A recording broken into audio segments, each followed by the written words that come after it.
so when we fought, she would not bring me to the store, and I wouldn't be able to get the groceries that she would never buy on her own. When we would argue, especially in 2012 and 2013, after I began working at a place that I thought would help me survive, would help me get rid of her. Not rid of her, but free of her.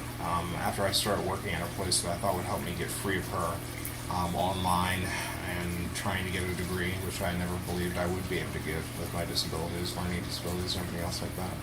After all that I did, trying to get free of her in 2012 and 2013, including trying to join the CIA, I got tortured by the Maryville PD because they thought I was a terrorist the day of the Boston bombing, and I only went to that dark place because my pet toad had died, a pet toad that she had nearly killed with my brother's help, and it was the only living thing I thought loved me. It was the only living thing I thought that loved me, and I had saved it from going back into the poisoned place where I had sprayed all the silkworm poison,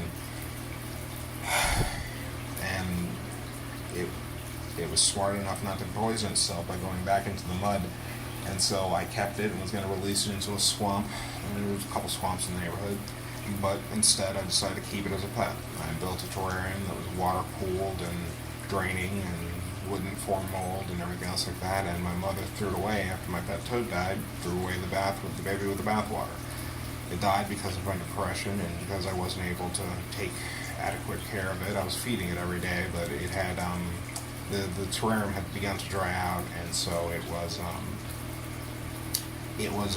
I had to put more water, distilled water into the terrarium, and I didn't realize that Miranda, what I named her, Miranda Xavier Phillips, I didn't realize that she was in the center of the terrarium instead of under her home, which was in the bottom right corner, and so when I poured in the distilled water, she tried to struggle to get out of the dirt, the fake dirt, the coconut substrate that she was buried in, but she wasn't able to. As my surrogate mother, the only woman that I think, one of the only women that I think was when she said she wasn't so good at crying for help, was she? She didn't say that to be flippant. She just said my pet toad couldn't talk to me like a dog would have.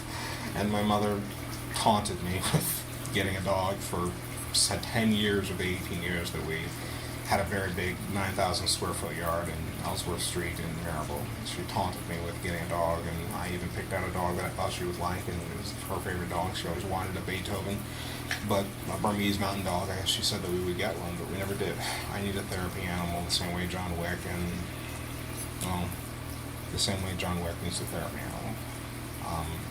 Like I said, I tried to join the CIA to get away from her, and that didn't end so well. I got tortured because I had designed a bomb, which was my original sin. I designed a bomb because I figured if I could design it, then anybody could, and I gave that design to the CIA so that they could help discombobulate anybody from making my novel bomb that didn't use any fuses or timers or electric clocks or watches or cell phones or anything like that to trigger it. And I thought it was my patriotic duty to make this design on paper and to transmit it to the people and stop bad people from doing bad things. And I figured if I could be of use to them, then maybe they would find it of use to me to protect me from my sociopathic mother, but they had no idea. They had no idea how bad she was.